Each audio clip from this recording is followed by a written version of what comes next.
Alors, merci à tous. J'ai la lourde charge, d'une part, de vous présenter ces pathologies nouvelles et d'autre part, d'éviter de vous faire rater votre train. Et donc, on va essayer de synthétiser. Alors, j'ai un certain nombre de conflits et liens d'intérêt. Je les collectionne. Voilà Ethan. Alors, Ethan, c'est un patient qui a été suivi chez nous pour des douleurs abdominales depuis 2 mois. Et puis, soulagé par l'émission de sel, quelques caractéristiques, le réveil nocturne, qui, pour les gastropédiatres, est un critère un petit peu qui nous alerte, pas de perte de poids, croissance normale. Et puis, dans ses antécédents, on note un AS chez 2 parents, une RCH chez un oncle, et puis finalement, lui, il a une rhinite allergique.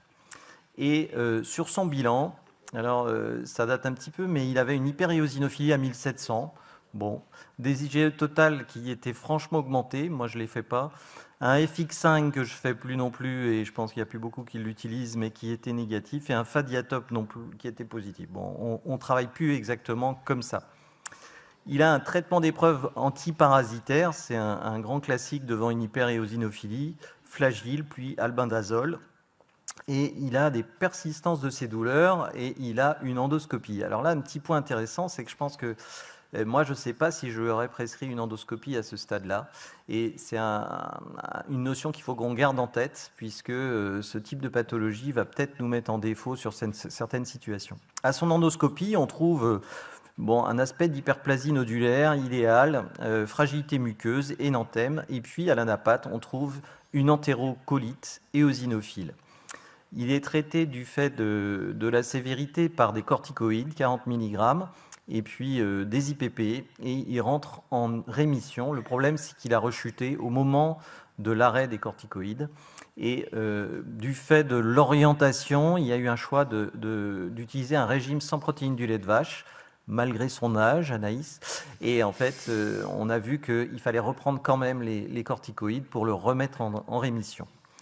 Donc des pathologies finalement qui nous étonnent un peu et qui font l'objet de pas mal de publications que je vais essayer de vous montrer très rapidement, avec maintenant des tableaux un petit peu plus spécifiques. Vous voyez l'exemple 2 où on a finalement une atteinte gastrique et puis entérique.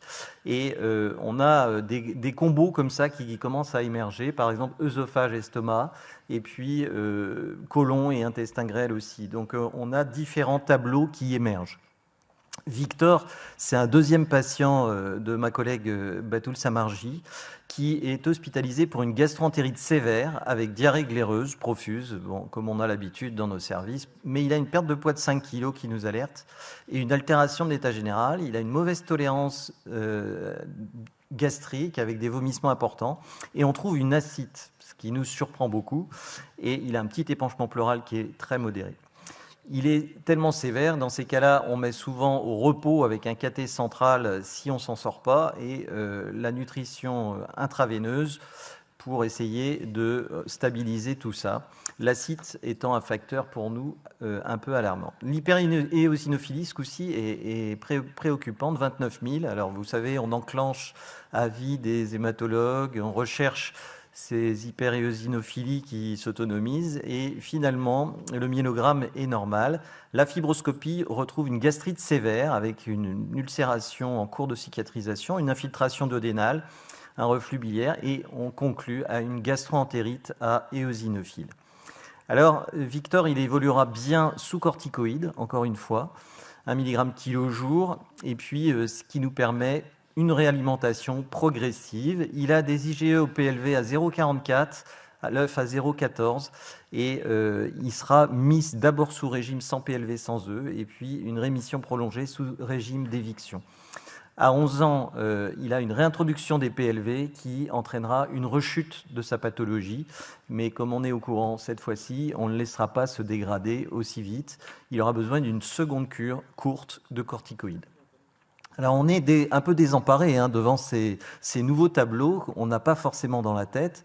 Bien sûr, il faut garder à l'esprit qu'il y a des maladies inflammatoires du tube digestif qu'on connaît très très bien. Quelquefois, on trouve un peu d'éosinophiles, mais la question c'est il va falloir faire attention entre ces deux familles de maladies. Alors, il y a des cas cliniques qui sont publiés, hein, celui-ci de façon tout à fait récente, avec des allergies chez des grands à l'œuf chez ce patient, avec des tableaux digestifs sévères, hein, ce cas clinique très instructif publié en 2023, différentes rechutes et finalement l'utilisation d'upilumab pour stabiliser les lésions. Donc on voit, vous voyez, un processus certes peut-être induit par l'alimentation, je dis peut-être parce que ça dépend des situations, mais également une automatisation, une autonomisation du processus nécessitant des immunomodulateurs. Donc je pense que c'est une notion qui finalement a germé, c'est un trouble qui implique un infiltrat inflammatoire riche en éosinophiles, sans autre cause d'hyperéosinophilie, bien sûr, puisque ce n'est pas la seule cause.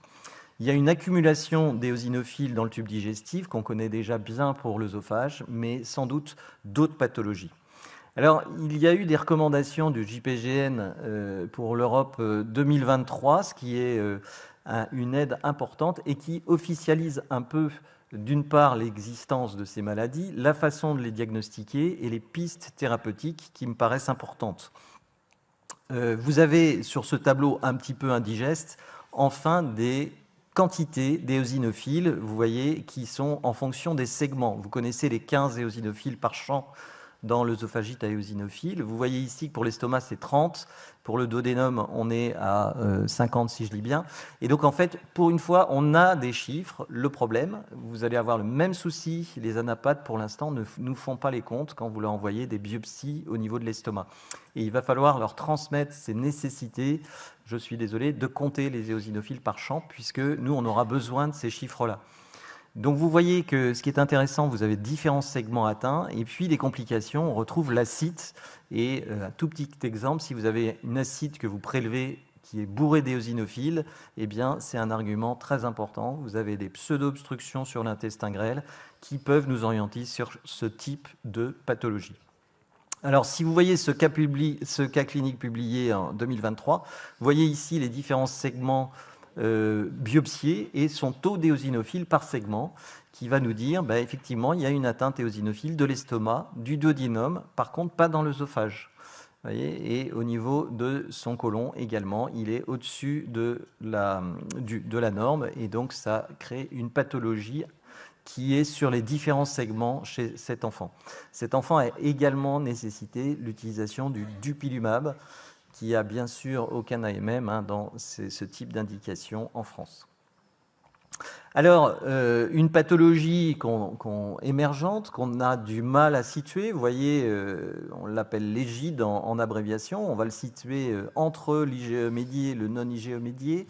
Ce sont des mécanismes un peu mixtes, un peu inhabituels bien sûr, et qu'on a du mal à caractériser sur le plan immunologique. L'éosinophile, c'est pas vous que je vais l'apprendre, est impliqué également dans les infections parasitaires.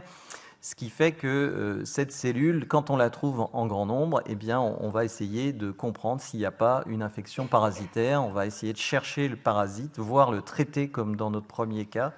Et puis, bien sûr, vous aurez ces syndromes de l'adulte hyperéosinophilique un peu autonome.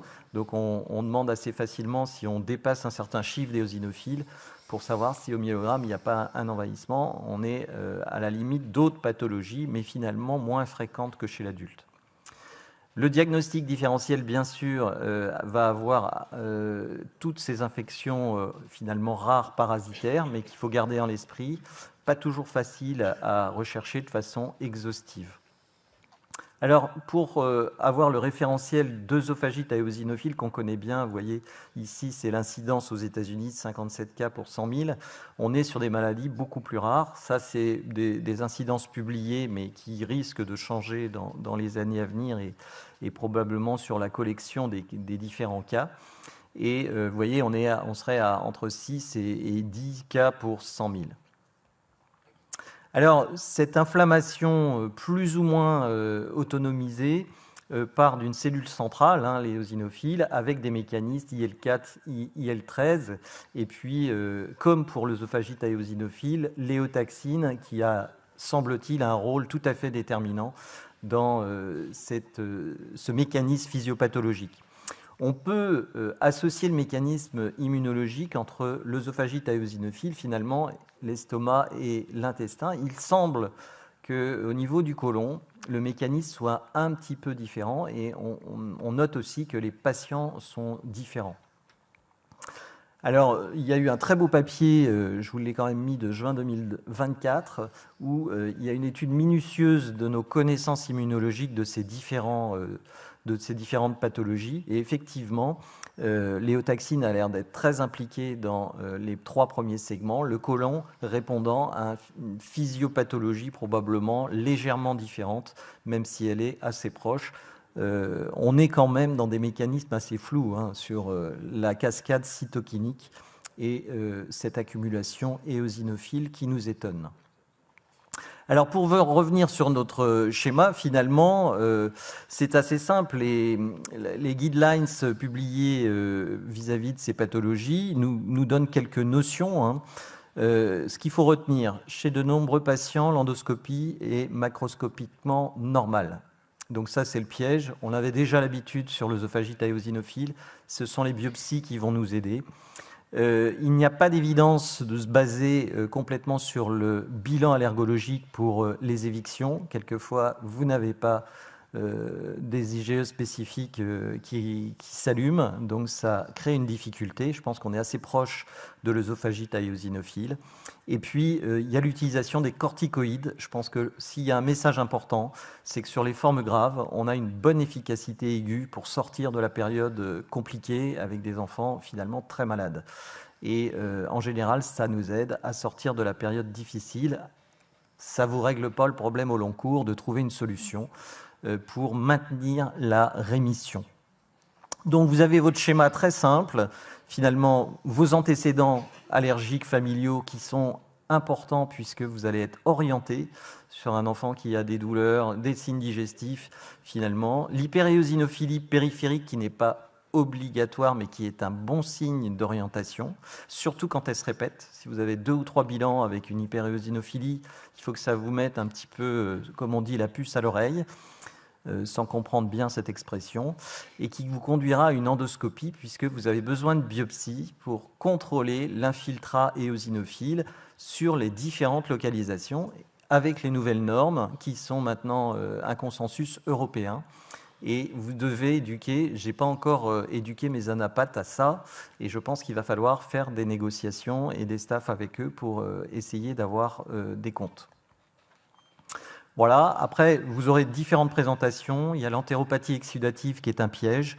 Vous avez des tableaux très anémie fériprive, rectoragie, il faut s'en méfier aussi. Et puis, vous aurez forcément des patients où vous allez être entre Mickey et pathologie de ce type. Alors, avec toute la difficulté, bien sûr, il y a des éosinophiles sur certaines biopsies en petite quantité. Il faut être assez vigilant, effectivement, et pas confondre l'un avec l'autre. Mais ce n'est pas si évident que ça.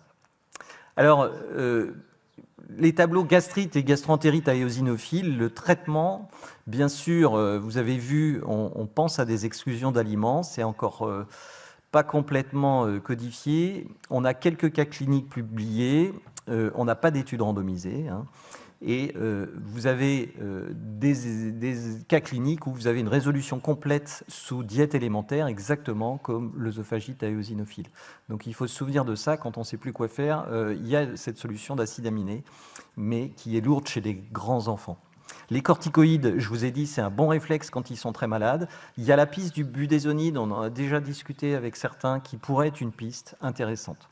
Sur les maladies résistantes, eh bien, il y a une discussion importante dans les publications sur l'utilisation des immunomodulateurs. Pour tout vous dire, sur pas mal d'études, c'est le dupilumab, comme par hasard, qui revient dans les efficacités. Et on peut faire un parallèle avec l'œsophagite éosinophile, je pense. Pour la colite éosinophile, on est tous tout à fait conscients de cette forme bénigne de la proctocolite du nourrisson, surtout à l'été, qui présente cet infiltrat éosinophile et qui saigne. Alors, toutes les rectoragies, bien sûr, du nourrisson ne sont pas dues à cet infiltrat éosinophile, mais on a ces formes assez bénignes chez le nourrisson, finalement, qui répondent à un régime d'exclusion. Et puis, il y a des formes, notamment chez l'adulte, qui sont décrites maintenant, mais aussi chez l'enfant, qui sont possibles sur le côlon, mais qui sont beaucoup moins fréquentes. Alors, par exemple, vous avez cette publication de 2024, c'est la cohorte des Italiens. Vous avez une centaine de proctocolites allergiques avec une très bonne évolution. Vous avez près de 70% des bébés qui sont sous allaitement, vous voyez, donc c'est les bébés qu'on connaît. C'est la forme d'allergie aux protéines du lait de vache en allaitement. Et puis vous voyez qu'en fait, vous en aurez 70% qui vont bien évoluer avec une réintroduction avant la fin de la première année, 25% avant la fin de la deuxième année, puis une petite proportion, toute petite, qui va rester allergique plus longtemps. Mais cette publication récente donnait une bonne vision de cette maladie assez bénigne. Alors, thérapie d'avenir dans ces égides, certainement le dupilumab est bien placé, l'avenir nous le dira, mais on est encore frileux. Vous voyez, on a eu un dossier de RCP national d'un enfant en rechute avec une certaine volonté d'utiliser le dupilumab. Bon, la RCP n'a pas été vers ça, donc on est encore frileux sur l'utilisation de ces produits hors AMM, bien évidemment. Donc on a des histoires bloquées. Une petite étude 2024 pour comparer la population d'enfants avec une œsophagite à éosinophile avec une population d'enfants égides, donc en dehors de l'œsophage. 592 contre 190, vous voyez, ça fait quand même des belles cohortes. Les douleurs abdominales sont plus fréquentes dans les égides, on comprend que c'est plus bas dans le tube digestif, 61 contre 45 dans les œsophagites. L'infiltrat éosinophile est plus important chez les patients multisites que les enfants avec seulement une œsophagite à éosinophile. Et là, il y a une notion de gravité. Ces patients peuvent être sévères, vous voyez, en nutrition parentérale, avec une atteinte très, très franche de leur tube digestif. Et puis, ce qui est très intéressant dans cette étude, c'est l'étude de l'expression des gènes sur les biopsies qui montre les mêmes anomalies que l'œsophagite à éosinophile, avec, vous voyez, une physiopathologie, si ça se trouve, assez similaire. Et je termine avec cette slide, un JACI 2024, dans l'œsophagite cette fois-ci à eosinophile, où on compare finalement l'exclusion de 4 aliments, si je me souviens bien, lait, blé, soja, et puis le dernier, je ne le vois pas, contre une exclusion lait seul. Et ce qui est étonnant, ce sont des grands enfants, 6 à 17 ans, œsophagite à eosinophile, ils ont les mêmes résultats avec l'exclusion que du lait. Donc je pense que ces publications récentes nous alarment sur la responsabilité des protéines du lait de vache dans ces pathologies. Après, ça ne résout pas tout, comme vous le savez, bien sûr. Alors, trois pistes de traitement pour finir. Les régimes d'éviction, encore à creuser, à évoluer. Probablement les protéines du lait de vache à réfléchir. On l'utilise, nous, pour essayer d'aider. Les corticoïdes, vraiment, c'est les formes sévères pour passer un cap, mais qui est très utile. Il faut avoir le réflexe, il ne faut pas avoir le peur de les utiliser. Et puis, il y a tout l'enjeu des traitements de fond à préciser. Je vous remercie de votre attention. Merci Hugues, très intéressant. Est-ce qu'il y a des questions? Oui. Nicolas. Nicolas. Spécialiste en allergologie digestive. Bon, Hugues, grand merci pour cet éclaircissement. Moi, mon anapathe, il est bien dressé. Il compte les eosinophiles partout. Or, moi, mon problème, je ne trouve pas donc autre que l'œsophagite à eosinophile, malgré de plusieurs cas. Mais j'ai eu un seul cas, j'en ai besoin de votre avis, qu'il y en avait une hyperéosinophilie au niveau de l'estomac. Je regarde aussi Anaïs. J'en avais une hyperéosinophilie dans le côlon. Le seul signe endoscopique hyperplasie lympho-nodulaire au niveau du côlon, qui est banal, qu'on trouve chez tous les enfants allergiques. Et les biopsies ne satisfont pas les critères de l'ESBGAN. Selon le secteur, il est inférieur. Et mon anapathe, il dit, j'ai la tendance, mais je lui ai envoyé le tableau en disant, mais ça ne fait pas le colite à eosinophile. Et là, donc, je me suis contenté à travailler en tant qu'allergologue pédiatre. Je fais donc le régime avec les allergologues, selon la sensibilisation, bien entendu, surtout le protéine de lait de vache, mais je n'ai pas ajouté le corticoïde. Quel est votre avis? Donc, vu que ce que tu nous avais présenté, moi j'ai l'impression qu'il y a donc ceux que EGID, réels, et ceux qu'on reste quand même en ancienne entité de la colite et la gastroentérite à eosinophile, peut-être simple allergologique. Ça aussi, il faut que reste dans l'esprit. Et un deuxième commentaire sur les corticoïdes. Le premier, on peut débattre. Le premier commentaire, c'est que toutes les équipes rapportent des cas. Pour te situer, il y a 2 thèses qui commencent là sous l'égide un peu du groupe francophone, où on va essayer de rassembler donc Paris, Grenoble, je crois. Et donc, en fait, toutes les équipes voient ces pathologies émerger. Et tu te souviens de la période d'œsophagite éosinophile où les Américains nous disaient, il y en a plein, nous on disait, non, on les voit pas. Puis on a appris à les diagnostiquer. Je pense on est dans la phase où on trie et on essaie de comprendre. Mais on les voit arriver, ces malades-là. Et je pense qu'il y a plein de témoignages. Après, quand il est en dessous du cut-off, il ne faut pas les considérer comme ça. Et justement. Moi, j'avais une autre question, parce que j'ai été récemment confrontée à plusieurs patients qui me sont arrivés avec des hyperéosinophilies sanguines à 10 000, 20 000, comme vous avez décrit, et où finalement, en fait, on a trouvé des vasculites à éosinophiles. Et puis, en réinterrogeant les patients, et même une hépatite, enfin une cholangite à éosinophile, et en les réinterrogeant, on s'est rendu compte en fait qu'ils avaient d'autres tableaux, notamment des polypes nasaux, etc. Enfin, ce qui rentre en fait dans l'ancien Church-Strauss, mais qui est en fait les EGPA. Et j'ai été assez surprise de voir que finalement, c'est difficile de faire la part des choses entre qu'est-ce qui est l'égite, le GPA, le S, avec des atteintes hépatiques. Et finalement, c'est difficile de s'y retrouver, malgré qu'il y a des recommandations. Je pense que la base, c'est les recommandations. C'est la première fois qu'on a des choses objectives, même si elles vont évoluer. Dans 5 ans, ce ne sera sans doute pas les mêmes.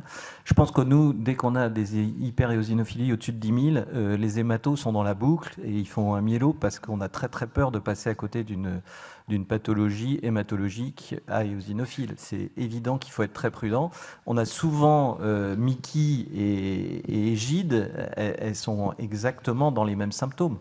Donc il ne faut pas qu'on soit complètement obsédé par ces égides, mais je pense que c'est important de les connaître et savoir, il y en a un qui est monté à 29 000 de éosinophiles, il a ça et tout a régressé, sous traitement ça régresse très bien. Mais c'est compliqué. Nicolas, tu avais un dernier sur les corticoïdes. Anaïs qui pardon. aussi. Pour rebondir sur ce qui vient d'être dit, effectivement, là où je suis des fois un peu embêtée, c'est quand il y a une hyperéosinophilie périphérique du coup, et qu'il y a une infiltration des éosinophiles au niveau digestif, et quelle est la poule et quel est l'œuf en fait. Est-ce que c'est aux hématos de s'occuper de l'hyperéosinophilie? Est-ce que c'est à nous les gastro de traiter le tube digestif, où bien sûr on va se tenir la main et on va soigner le patient tous ensemble, mais des fois quand il y a une hyperéosinophilie périphérique, en fait finalement est-ce que c'est pas la conséquence au niveau digestif que nous on observe, mais c'est pas ça le problème initial quoi. Donc je ne sais pas, je n'ai pas la réponse. Je pense moi j'ai fait dans ma tête vraiment une différence entre un processus systémique type adulte d'hyperéosinophilie, un emballement et effectivement il y a sans doute un petit dépôt, mais je pense qu'il y a une entité de dépôt uniquement du tube digestif ou principalement du tube digestif qui répond en plus. Quand on les traite, ils n'ont plus d'hyperéosinophilie. Mais il y a la phase très importante du myélogramme. C'est sûr que les hématos, quand ils nous disent il n'y a rien, et c'est pas de notre côté, il faut essayer de trier effectivement les malades. Mais ça va peut-être bouger dans les années à venir, ces choses-là. Mais voilà. C'est important qu'on les décrive, qu'on les reporte et qu'on s'y intéresse vraiment. Mais c'est déjà bien en cours. Hugues, un petit commentaire sur le traitement. Est-ce que tu as encore une place pour l'Imurel, comme on le dit dans les Mickey, dans ce contexte? La place pourquoi Pour l'Imurel. Alors il y en a qui ont testé l'Imurel, ils n'ont pas eu de réponse. Et donc je pense que en plus quand on a vu ce que ça donne sur les Mickey où les adultes l'abandonnent, je pense que... Bon, après les réponses on en a tous eu un petit peu, notamment moi j'ai en tête un gamin qui était borderline avec une Mickey et sur une acide à éosinophile qui avait répondu à l'Imurel. Par contre la réponse aux corticoïdes c'est juste un commentaire, ça peut répondre en 24 heures quoi. C'est impressionnant la sensibilité de la réponse et je pense qu'il y a une bonne place pour le dupilumab dans cette indication. Ouais. Tout à fait d'accord. Les corticoïdes sont un petit peu miraculeux pour sortir des tableaux sévères. Et je suis d'accord avec toi, si jamais ils ont une hyperéosinophilie, c'est une bonne suivi de leur efficacité thérapeutique. On va s'arrêter là parce qu'il y a des trains, comme tu dis. Merci à tous. Je vais passer la parole à notre présidente. Non, d'abord au dessinateur. Ah, pardon, on a oublié Maxime. Maxime. Ok. Donc, on va parler des pathologies eosinophiles au-delà de l'œsophage. Donc, cette première remarque, je vais essayer de ne pas vous faire rater votre train. Moi non plus, je vais essayer de ne pas vous faire rater votre train et j'espère que la HDMI va fonctionner jusqu'au bout. Donc, ensuite, on a parlé des combos de pathologies. Donc, j'ai imaginé un genre de jeu de cartes. Moi, je joue œsophage plus estomac. Et ben, je compte par côlon plus intestin grêle. Ensuite, on a eu un tableau quelque peu indigeste des champs d'éosinophiles. Ça a du mal à dépasser l'œsophage. Un petit dupilumab. Ensuite, comment faire un diagnostic d'hyperéosinophilie. L'hyperéosinophilie peut mettre la puce à l'oreille. Bah ouais, trop d'éosinophiles, ça saute aux yeux, mais pas aux oreilles. Qu'est-ce que c'est que cette expression? La puce à l'oreille. Souvent, l'endoscopie est normale, il n'y a rien à signaler, mais le microscope nous dit les éosinophiles sont là. Putain, mais chut, quelle balance! En fait, c'est la biopsie qui aide. Ensuite, on a cette idée de l'éviction du lait de vache et de donner des corticoïdes pour passer un cap ou une petite barrière. Voilà, c'est tout.